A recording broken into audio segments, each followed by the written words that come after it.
Welcome back, everyone. Mike McConville here again, String Tech Workstations, Stratford, Ontario, Canada. We have another neck surgery kit going out to Ken in Oakdale, Pennsylvania.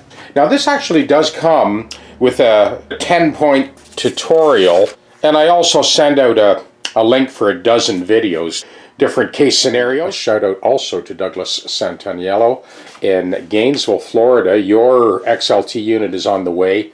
And a thank you goes out to John Latuelle, my latest Patreon subscriber. Thanks, John. We'll give you an inside track on all these repair videos that you're looking at. You'll see the more detailed versions on the Patreon channel. Here's a package of those sanding blocks you saw in that video. They are going out to Flesherton, Ontario. So this is the box that we ship the neck surgery kit in. In this case, Ken is just a hobbyist. He's at home, he's got lots of time, and he wants to work on some of his guitars. Just so you understand, I've had a lot of people order the neck surgery jig only. We've shipped it to Ireland and Israel and around the world, so not everybody has a TechDeck. Of course, the people that do have a TechDeck, it just makes the whole job a lot easier. But many have retrofitted the NSK for their own shop setup. So we'll get that out to Ken today. Then we're back to those two Larrivees. Thanks again, everybody, for all your comments on the YouTube channel.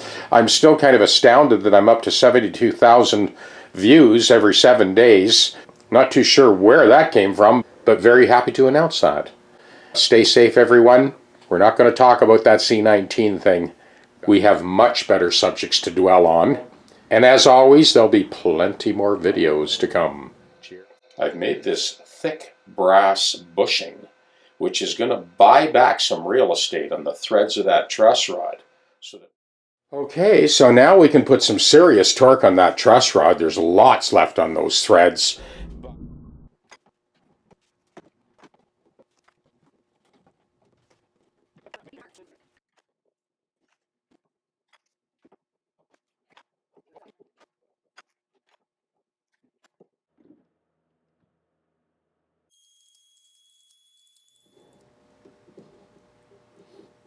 Well, you can see I've basically taken all the frets out. I want complete control end to end. I was just going to go from the 5th fret up, but I've changed my mind. And for the sake of you viewers, we want to give you the full enchilada here.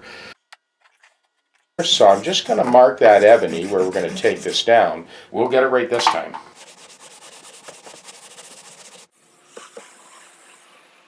This is why I have moved over to the GPS unit for this job, because we're really leveling along the most flexible part of the neck. And this is the last run. Next come the frets.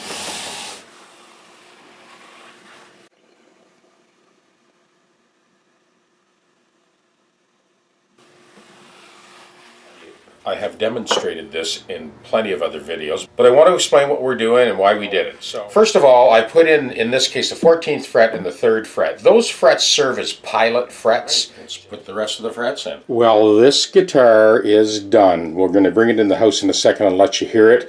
So you can see how much I had to displace the saddle location past the saddle slots. The low E and the A fall within the confines of that original routered slot. The other 4 strings all needed to be cantilevered forward. These are the compensated nut values. So all of the original frets were removed. You saw earlier in the video what I had to do to that truss rod nut to gain back a little bit of real estate on those threads. And earlier, one thing about the Larrivee guitars, they're always very generous with the thickness of the fingerboard, and it's an ebony fingerboard. That adds a lot of tensile strength and a lot of rigidity. This time around on the Re-Fret, we cashed in on the opportunity to be able to correct the lay of the neck and bring this guitar back to life and make it 100% adjustable. Enough talk. Let's go into the house and have a listen. Okay, I'm just going to do a quick rundown on this guitar. It's an acoustic guitar. There's no system in it, so no looping tonight. It's been a long day. I've finally got this thing wrapped up. It's 100%. It was a bit of a journey to get there, but have a listen.